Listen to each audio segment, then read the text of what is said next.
The broader markets ended higher in yesterday's trading with the S&P 500 closing at a record. Let's talk some markets with Stephanie Link. She is Chief Investment Strategist, Portfolio Manager at Hightower Advisors, as well as a CNBC contributor. And we can go, Steph, we can go 40,000 feet. We can go 3 feet. Let's do that with both. We'll start with the macro. Economy's looking pretty good for you, I think, at this point. Let me ask you, let's say, and there's a non-zero chance that policy, as far as the Fed goes, could be reversed this year before we get any more cuts, depending on inflation. Would that change your somewhat bullish outlook on the averages, or onward and upward because of earnings, which were better than you thought? Yeah, well, I think we can handle higher interest rates. It's clear, right? Because we are growing about anywhere from 2 to 3%. We talk about the Atlanta Fed tracker, Joe. It's very volatile because it's real-time analysis. So you're running at about 2.3%, and it's really driven by the consumer, and it's because of labor, the labor market, initial claims and wages. Even retail sales, by the way, last week, I know it got a negative headline read, but you're still running at about 4% growth year over year. And inflation, it's sticky, but it's come down, and the consumer can handle it. And so you add it all up, yeah, it is about earnings. And even if interest rates stay higher, you're running at about 15% earnings growth, which was way higher than I expected.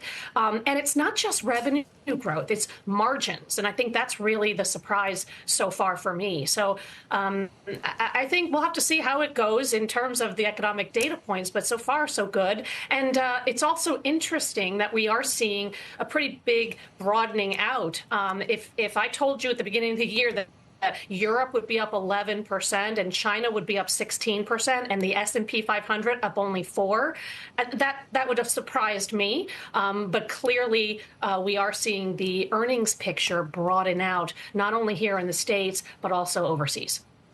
So it moved. You point out like financials pretty good, healthcare pretty good, but now you're seeing some broadening out both geographically and, as you just mentioned, along with sectors, which is what we've all been waiting for, I guess.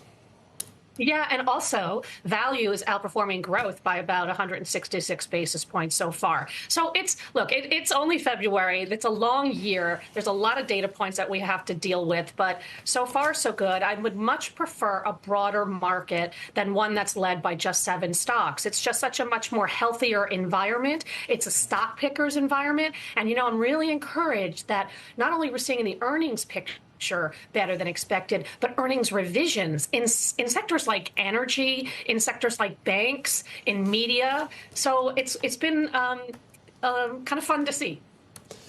Also, one of the big stories in the Journal today about bearishness with investors. We kind of alluded to it yesterday that a lot of retail investors thought it was too frothy. 47.3% bearishness, and that is the highest level since November of 2023. And I remember, you know, time goes so quickly, but a couple of those great years, I think 23 and 24, there was bearishness throughout the entire year. Every big person that we had come on here was bearish. And I remember that time in November. It was a pretty bear. I think we had sold off into October, and by November we were very bearish in 2023, and the market was spring-loaded. So this in the past, this level of bearishness, conversely, has been a very good entry point. Sure. I mean, it's all about sentiment. And when everyone gets on one side of the boat, you don't want to be there. You always want to be on the other side, within moderation, of course. So it goes both ways.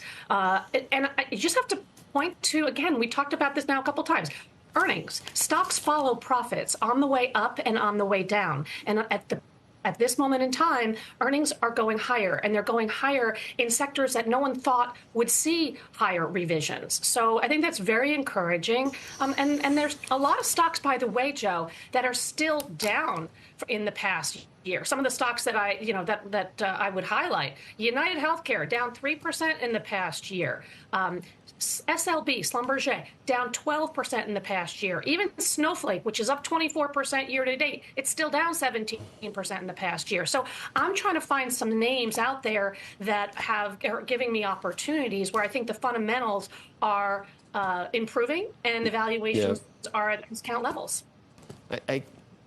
Snowflake, whenever anyone says that, I laugh because I don't know. I know. I call people that on Twitter. So it's just, it's like it's not a great name. Boeing. Airbus has this fancy new jet. They're the latest of Boeing's problems. It's one of your favorites still. Still one of my favorites, Joe. It's actually my favorite name for 2025, and it's really because of the new management team, the changing of the culture, changing of the guard, and also the problems at Boeing are not a demand problem. They have, between Boeing and Airbus, they have 13,000 planes in their backlog. It's not a demand. It's a supply problem. It's an execution problem. And I think those issues are fixable. And as they get more planes, as they produce more planes, and then they deliver more planes, that will lead to better free cash flow. And that's what the stock really trades on. It's free cash flow. And so they might be negative free cash flow this year, but I think maybe there's a chance we can see a surprise to the upside if they can get production going at a faster level, but at a safer level, of course.